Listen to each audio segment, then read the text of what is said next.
When people first learn about trading, they often hear about the order book and trades. The order book shows the buy and sell offers, and the trades show what has actually been executed. Together they reveal supply, demand, and short-term sentiment. But professional traders use much more than just these two tools.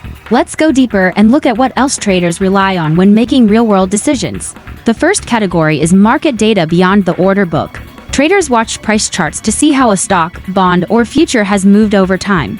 They look for trends, support and resistance levels, and candlestick patterns that might show momentum.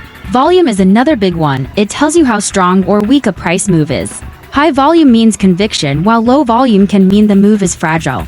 And then there's volatility. Realized volatility shows how much prices have swung in the past, while implied volatility, often from options markets, shows what traders expect for the future. The second category is the broader market context. No stock or bond trades in isolation. Traders keep an eye on the news, earnings reports, central bank announcements, geopolitical events, and economic data like inflation or jobs numbers. They also watch index futures and ETFs as leading signals for the overall market.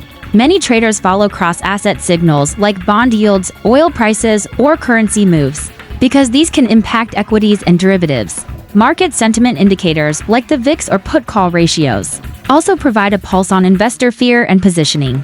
The third category is fundamentals. For equity traders, that means company financials, earnings, revenue guidance, and balance sheets.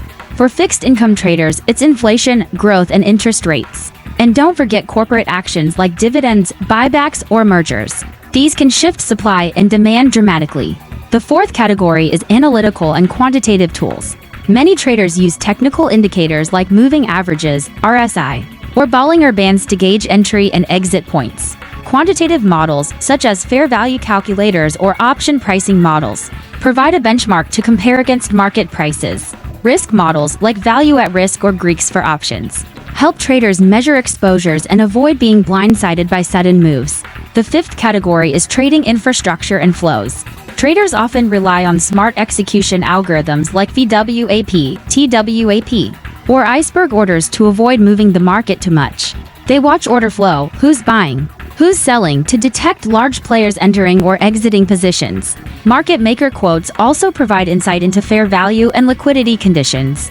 And finally, there's the human side, psychology and experience. Tape reading, watching how trades print second by second, helps traders spot momentum shifts. Pattern recognition, built up from years of screen time, lets them anticipate how markets react around events like Fed meetings or earnings announcements. And perhaps most importantly, discipline and risk management guide every decision. Knowing when to cut a loss, when to scale into a position, and when to step aside is what separates consistent traders from everyone else. So to sum it up, while the order book and trades are the foundation, traders combine them with market data, news, fundamentals, technical tools, execution strategies, and their own discipline. It's this blend of micro signals, macro context, and personal risk management that makes up the full toolkit of a professional trader. If you found this breakdown helpful, please like the video and subscribe to the channel for more clear and simple explanations of trading and finance.